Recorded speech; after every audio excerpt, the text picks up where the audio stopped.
हार्दिक स्वागत है। जैसा मैंने आपसे वादा किया था कि मैं पूरी बायोलॉजी इंग्लिश में लाऊंगा, हिंदी प्लस इंग्लिश में।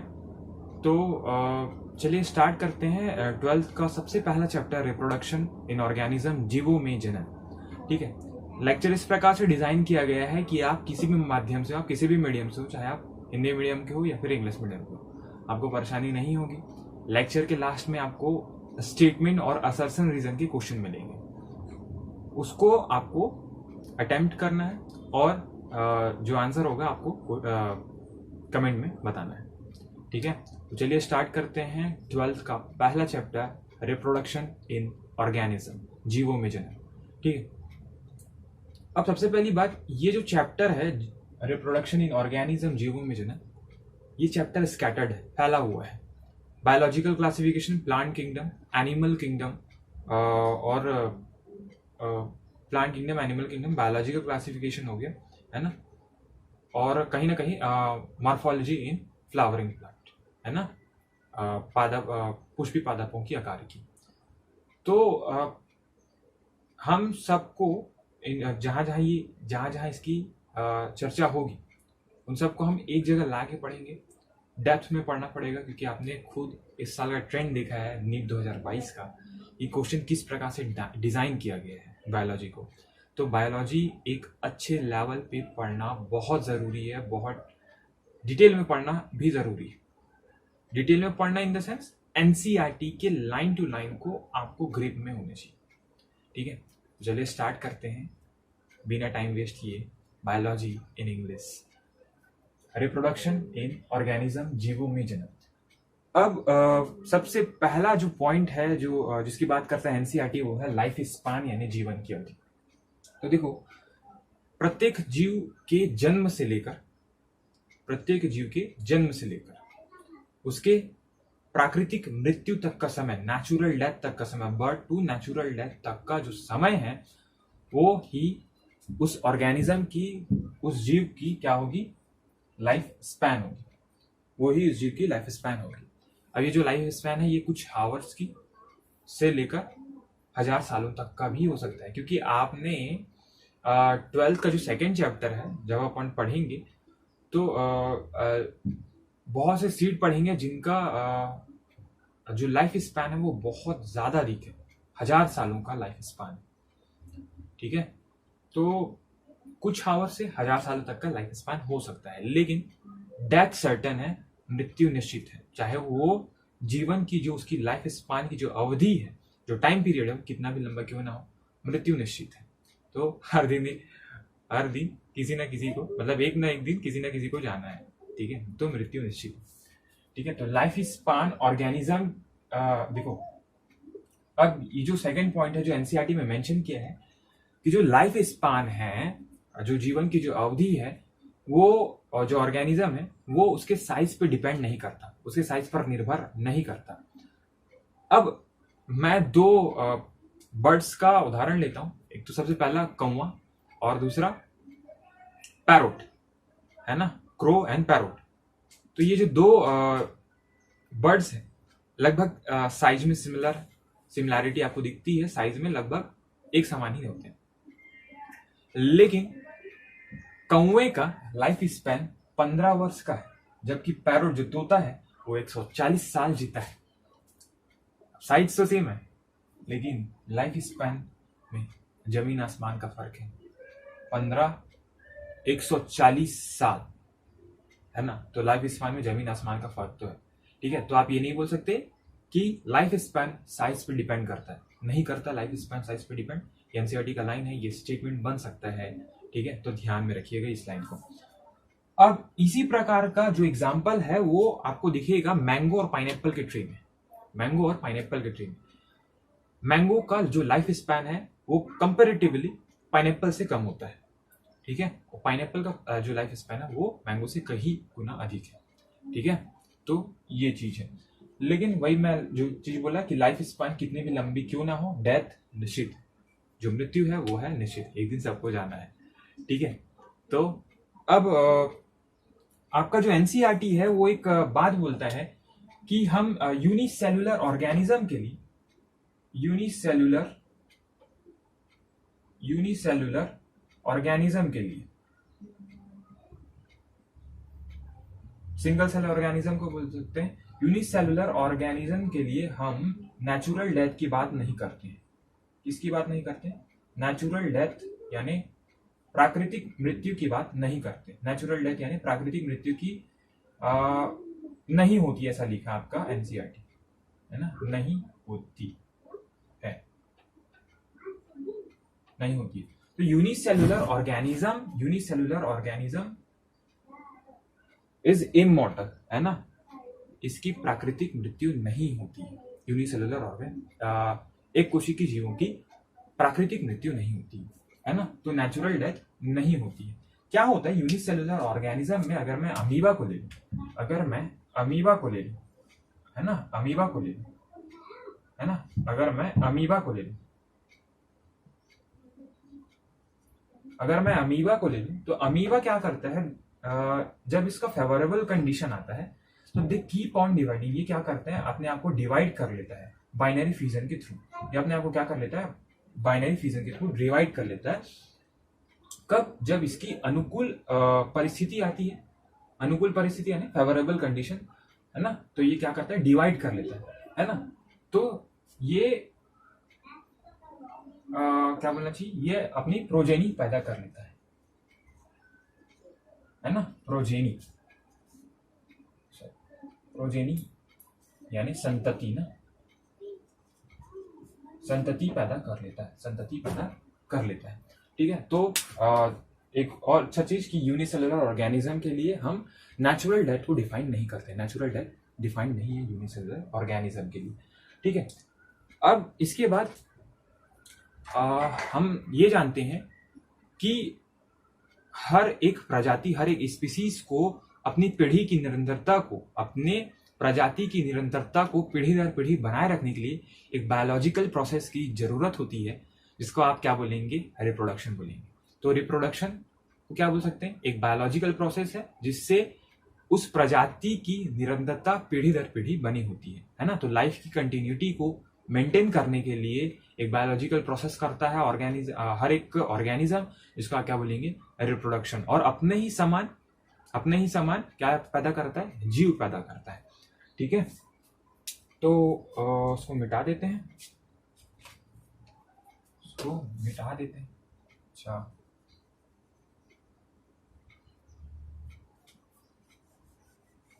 इसको मिटा देते हैं।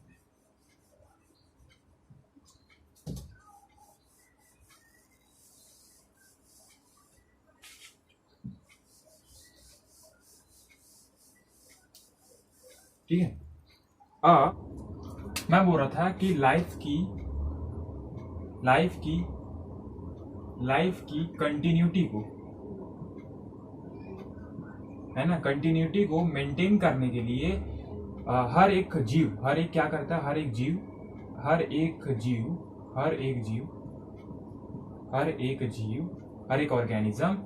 एक ऑर्गेनिज्म एक बायोलॉजिकल प्रोसेस करता है,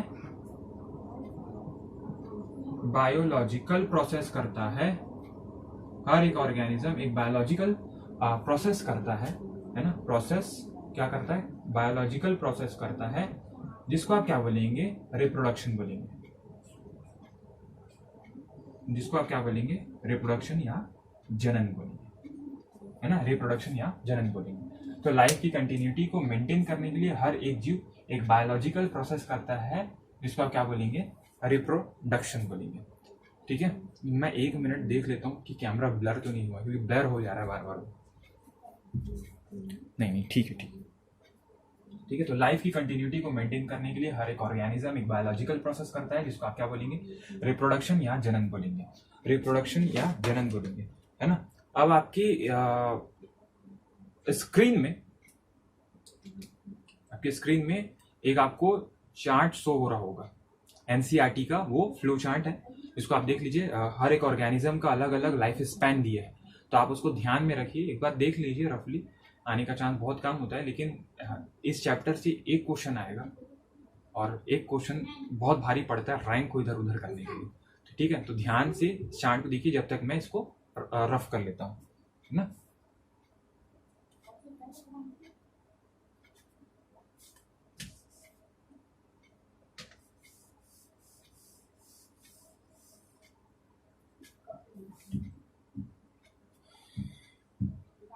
तो आपने देख लिया होगा, ठीक है। अब ये जो साइकिल है ना, बर्थ बर्थ बर्थ से ग्रो और ग्रो से डेथ, है ना, जन्म से वृद्धि और वृद्धि से मृत्यु का ये जो साइकिल है ये चलता ही रहेगा, ठीक है। हर एक ऑर्गेनिज्म के लिए ये चीज है, ठीक है। अब जो रिप्रोडक्शन है उसका पर्पस क्या है, एनसीईआरटी में ये चीज लिखा है कि रिप्रोडक्शन का पर्पस क्या है। तो सबसे पहला जो पर्पस है, सबसे पहला जो उद्देश्य है ना, पर्पस या उद्देश्य, सबसे पहला जो उद्देश्य है ये है कि सबसे पहला चीज वही कि लाइफ की कंटिन्यूटी को मेंटेन करना, कंटिन्यूटी ना, लाइफ की निरंतरता को मेंटेन करना, लाइफ की कंटिन्यूटी को क्या करना, मेंटेन करना, मेंटेन करना, ठीक है। और दूसरा क्या है, वेरिएशन, दूसरा क्या है, वेरिएशन, दूसरा क्या है, वेरिएशन यानी भिन्नता, ठीक है। तो लाइफ की कंटिन्यूटी को मेंटेन करने के लिए और वेरिएशन यानी भिन्नता लाने के लिए, ताकि जीव इवोल्यूशन के थ्रू, है ना, जीव समय के साथ अपने आप को इवॉल्व कर सके, अपने आप को उस हैबिटेट, उस वातावरण के प्रति क्या कर सके, अडेप्ट कर सके, है ना, इवॉल्व हो सके। तो वो बहुत ज्यादा जरूरी है और इस उद्देश्य की पूर्ति सिर्फ एक ही चीज कर सकती है, वो है रिप्रोडक्शन, ठीक है। आपको अंधेला जरूर दिख रहा होगा, एक्चुअली लाइट चले गया है, फिर भी टेंशन मत लीजिए, हम पढ़ाई कंटिन्यू रखेंगे, आपको साफ दिखेगा, ठीक है, लेकिन मैं नहीं दिखूंगा, ठीक है। तो इसको रफ करते हैं, है ना। आप साथ में एनसीईआरटी रखिएगा जरूर, ठीक है ना। एनसीईआरटी को अंडरलाइन करते जाइए कि हमें क्या पढ़ना है क्या नहीं पढ़ना है, ठीक है। मेरे पास भी एनसीईआरटी है, बट वो समरी है जो मैं बना के रखता हूँ। तो मैं एनसीईआरटी की चीज़ों को पहले एनसीईआरटी में पढ़ता खुद, फिर उसके बाद लिखता हूँ जो चीज़ आपको पढ़ाना है, ठीक है। तो रिप्रोडक्शन का पर्पस तो आपको मैं बता दिया। अब जो रिप्रोडक्शन के कौन कौन से मेथड है, तो अब रिप्रोडक्शन के कौन कौन से मेथड है, ये उस ऑर्गेनिज्म के इंटरनल फिजियोलॉजी, उसके हैबिटेट, जो उसका जो आवास है, और अदर्स फैक्टर्स पर भी डिपेंड करता है, ठीक है, कि उसके आसपास की जो परिस्थितियां हैं वो उसके अनुकूल है, उसके फेवरेबल है या फिर अनफेवरेबल या फिर प्रतिकूल परिस्थिति, तो वो अलग अलग डिपेंड करता है। तो जो रिप्रोडक्शन का जो मेथड है ना, हर एक जीव मतलब समय के साथ इवॉल्व करते गया है, वो एक नए रिप्रोडक्शन के मेथड को चुना है। लेकिन जो सुपीरियर है ना, सुपीरियर जो सबसे अच्छा रिप्रोडक्शन का मेथड है वो है सेक्सुअल रिप्रोडक्शन, ठीक है। तो हमें सबसे पहले तो एसेक्सुअल रिप्रोडक्शन को पढ़ना पड़ेगा, फिर हम सेक्सुअल रिप्रोडक्शन को पढ़ेंगे, ठीक है। तो अब टाइप ऑफ रिप्रोडक्शन में,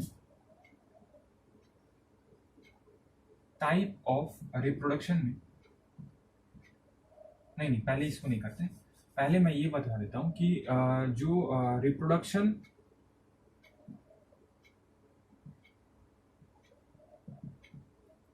का मेथड, रिप्रोडक्शन का जो मेथड है, जो रिप्रोडक्शन का जो मेथड है, ये उस ऑर्गेनिज्म के, रिप्रोडक्शन का जो मेथड है ना, ये उस ऑर्गेनिज्म के, उस जीव के,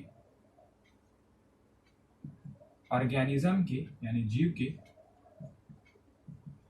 सबसे पहला उसके आसपास के हैबिटेट यानी आवास, और दूसरा इंटरनल फिजियोलॉजी,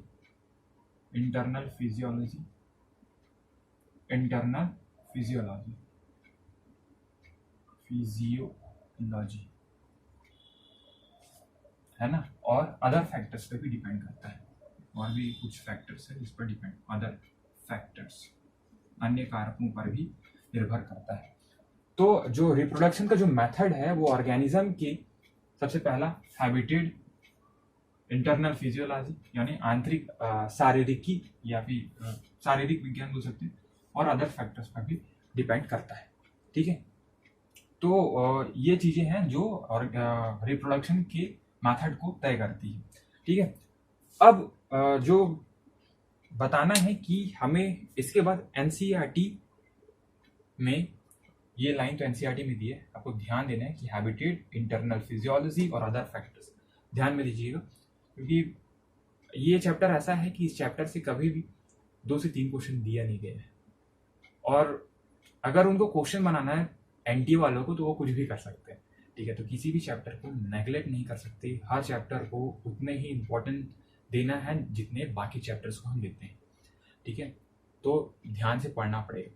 ठीक है, अब जो रिप्रोडक्शन के कितने टाइप है जो अभी हम लोग पढ़ने जा रहे थे, ठीक है, कि रिप्रोडक्शन कितने टाइप के, तो रिप्रोडक्शन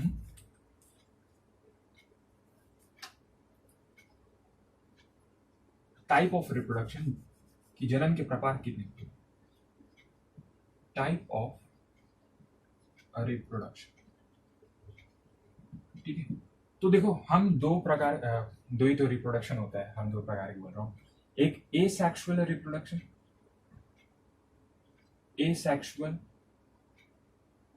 रिप्रोडक्शन यानी अलैंगिक जनन, है ना, और दूसरा सेक्सुअल रिप्रोडक्शन, सेक्सुअल रिप्रोडक्शन, है ना, ये अलैंगिक जनन है, अलैंगिक जनन, अलैंगिक जनन, और ये है लैंगिक जनन। ठीक है, अब जो अलैंगिक जनन है ये एक सरल प्रकार का जनन है जिसमें एक ही जनक की, एक ही पेरेंट की आवश्यकता होती है, और वो पेरेंट गैमेट के थ्रू या विदाउट गैमेट के थ्रू रिप्रोडक्शन करता है। ठीक है, तो इस रिप्रोडक्शन में सिंगल पेरेंट इन्वॉल्व है ना, सिंगल पेरेंट क्या होंगे, इन्वॉल्व होंगे,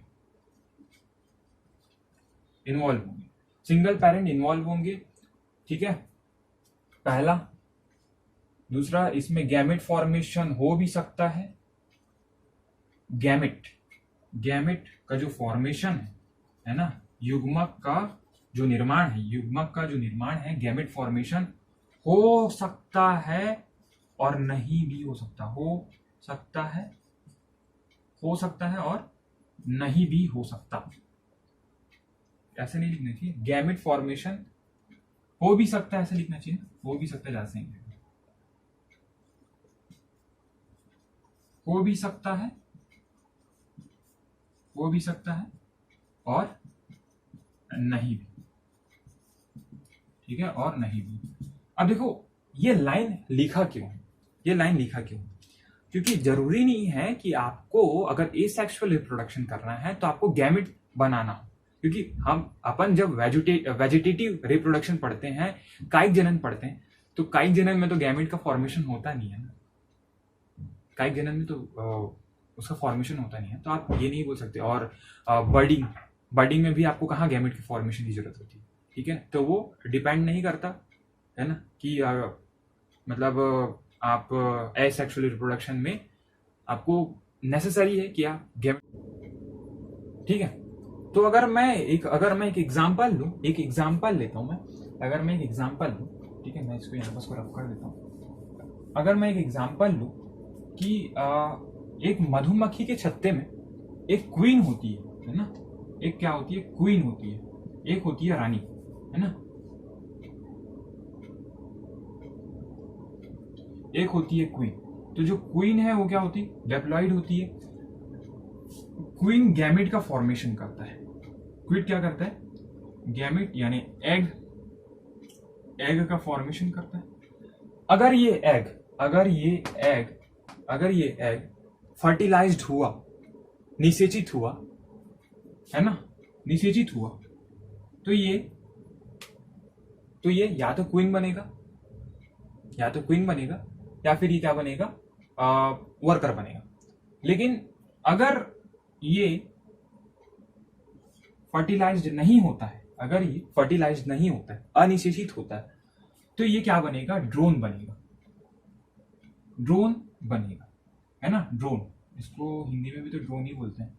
ड्रोन बनेगा जो क्या होगा, हैप्लॉइड होगा, है ना। तो इस प्रोसेस को आप क्या बोलेंगे, अनफर्टिलाइज्ड, बिना फर्टिलाइजेशन के भी जीव का निर्माण होगा। आप इसको क्या बोल सकते हैं, पार्थिनोजेनेसिस बोल सकते हैं, पार्थिनोजेनेसिस, है ना, क्या बोल सकते हैं, पार्थिनोजेनेसिस बोल सकते हैं, है ना। अनिषेक जनन बोलते हैं, अनिषेक जनन, ठीक है। तो यही चीज कि सिंगल पेरेंट इन्वॉल्व होता है एसेक्सुअल रिप्रोडक्शन में, और गैमेट फॉर्मेशन हो भी सकता है और नहीं भी हो सकता है। ये आपको मैं चीज दिखा दिया कि एक मधुमक्खी के छत्ते में एक क्वीन होता है, क्वीन एग का फॉर्मेशन करती है। अगर ये अनफर्टिलाइज्ड हुआ तो ये ड्रोन बना लेगा, अगर ये अनफर्टिलाइज्ड हुआ तो ये ड्रोन बना लेगा, ठीक है। अब सबसे ज्यादा ये देखा गया है कि जो एसेक्सुअल रिप्रोडक्शन है वो सिंपल ऑर्गेनिज्म, जो सरल जीव है, उनका ये फेवरेट कैरेक्टर है ना।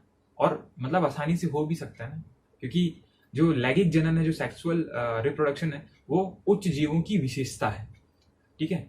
तो अब एसेक्सुअल रिप्रोडक्शन को हम डीपली पढ़ेंगे, ठीक है, और ध्यान से पढ़ेंगे। एनसीईआरटी के लाइन बाय लाइन हमको चीजों को कवर करना है, ठीक है। तो वो चीज आपको अगले वीडियो में देखने को मिलेगा, ठीक है। तो इस लेक्चर के लास्ट में आपको स्क्रीन पर कुछ क्वेश्चन शो होंगे जिसको आपको सॉल्व करना है और कमेंट में आपको आंसर बताना है, ठीक है। तो मिलते हैं नेक्स्ट लेक्चर में, जिसमें हम क्या पढ़ेंगे, एसेक्सुअल रिप्रोडक्शन को, ठीक है। तो मिलते हैं।